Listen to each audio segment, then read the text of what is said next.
Hello friends, I'm Stephanie and welcome to my YouTube channel. If you're new here, I'm a software engineer living in the Silicon Valley. Today we're going to review the ergonomic keyboard of Logitech. The Logitech keyboard has a lot of advantages. First, it's more comfortable for some people. Second, it will reduce the strain on your wrist and your hands. Third, different angles and at the keyboard will provide a more natural position for your hands. It has wrist rest and it also can connect 3 different devices via Bluetooth. The ergonomic keyboard has some disadvantages. First, a learning curve where you have to adjust yourself and you will make a lot of typing mistakes. Second, it's really expensive, $130 for a keyboard.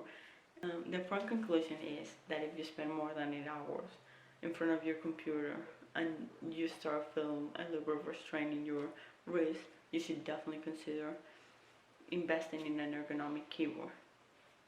It's not for everyone, but I have chosen the ergonomic keyboard from Logitech. Thanks for watching. Please subscribe and like this video. Thanks.